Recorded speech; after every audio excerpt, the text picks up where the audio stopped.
Eh bien, bonjour à toutes et à tous. Nous voilà à nouveau réunis pour poursuivre la lecture de cette lettre aux Hébreux et le chapitre 11. Les versets qui nous intéressent aujourd'hui et que je vais partager avec vous sont les versets 13 à 16. Lisons ensemble. C'est dans la foi qu'ils sont tous morts, sans avoir obtenu les choses promises. Mais ils les ont vus et salués de loin, reconnaissant qu'ils étaient étrangers et voyageurs sur la terre. Ceux qui parlent ainsi montrent qu'ils cherchent une autre patrie.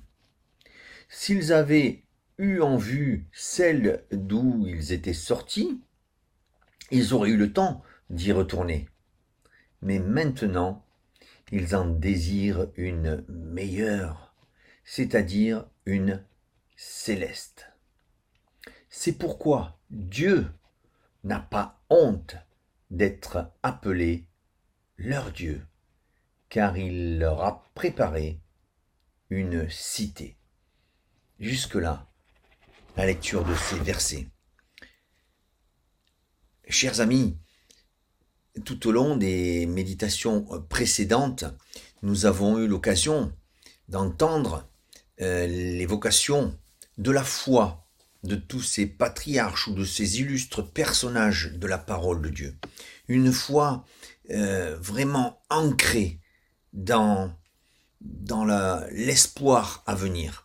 Une foi parfois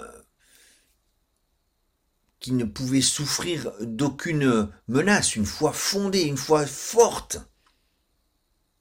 Et aujourd'hui, dans les versets qui me reviennent de partager avec vous, le début est cinglant. Le verset 13 nous dit, c'est dans la foi qu'ils sont tous morts. Bien sûr, en référence à tout ce qui a été dit avant. Ce n'est pas un passage triste. C'est dans la foi qu'ils sont tous morts. Et l'auteur encore s'adresse à ces Hébreux, ces Juifs convertis au christianisme, avec cette culture juive et tous ces patriarches qui ont été cités, Abraham, Sarah, tous ces gens qui ont fait l'objet des versets précédents, sont dans leur culture, sont dans leur mémoire, sont enseignés à leurs enfants. Et quand l'auteur s'adresse à eux, ces paroles sont vraiment hyper faciles à comprendre. Ne serait-ce que sur l'exemple de l'Exode. Moïse lui-même a vécu par la foi pour une promesse qu'il n'a jamais reçue dans ce monde. Il a tourné dans le désert pendant des années. Il a aperçu au loin cette terre qui était la terre promise, mais il n'a pas eu l'occasion d'en profiter. Tous ces héros de la foi ont eu une foi fondée sur l'espérance et la croyance en la promesse, uniquement en la promesse de leur Dieu. Quels exemples! Mais ce qu'il ressort et que je voudrais vraiment accentuer avec vous aujourd'hui de ces quelques versets, c'est que toutes ces personnes ont fait le constat qu'ils n'étaient pas citoyens de cette terre. Qu'en acceptant de vivre par la foi, ils devenaient citoyens d'une autre patrie. Je ne sais pas si ça vous parle aujourd'hui, cette chose-là, mais je suis moi-même issu de parents qui n'étaient pas de nationalité française. Et cette nationalité, ils l'ont acquise avec une demande motivée et par décret. Ils ont choisi une autre patrie. Ces héros de la foi ont choisi une autre patrie. Le verset nous dit, mais attention, c'est pas choisi de manière insensée.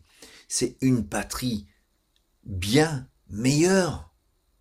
C'est-à-dire, nous dit l'auteur, une patrie céleste. Oui, ils avaient tout compris. Est-ce que moi aussi, j'ai tout compris? Est-ce que tout l'espoir que je mets dans ma foi est bien celui d'être citoyen de cette patrie céleste? Et pour vous motiver dans cette démarche, et pour vous encourager et m'encourager moi-même à vraiment accepter d'être passager sur la terre, mais citoyen d'ores et déjà de la patrie céleste, voilà ce que dit la fin du verset 16.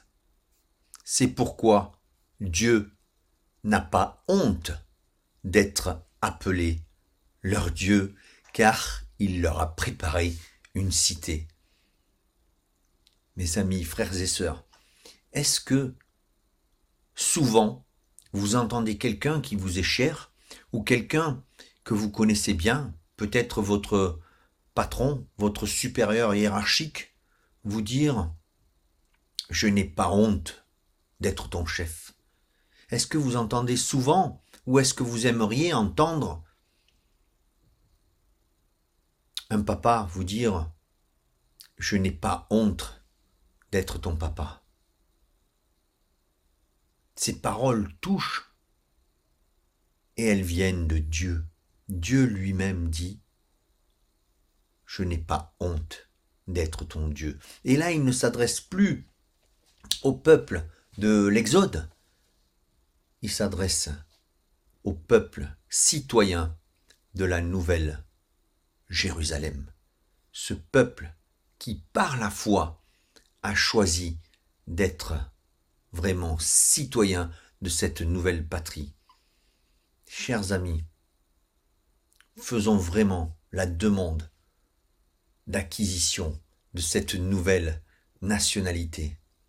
Soyons fiers de confesser que nous sommes de passage sur cette terre, mais que notre patrie nous attend près du Père, cette patrie céleste, qui est promise ici, dans l'Épître aux Hébreux, qui est promise dans d'autres passages de la parole, et j'ai retenu ce verset de l'Apocalypse, au chapitre 3, et au verset 12, qui nous dit « Celui qui vaincra par la foi, je ferai de lui une colonne dans le temple de mon Dieu, et il n'en sortira plus, et j'écrirai sur lui le nom de mon Dieu et le nom de la cité de mon Dieu, de la nouvelle Jérusalem qui descend du ciel, d'auprès de mon Dieu, et mon nom nouveau. » Que cette journée soit une journée de joie pour chacun d'entre nous, la joie d'être citoyen de cette nouvelle patrie. Bonne journée à tous.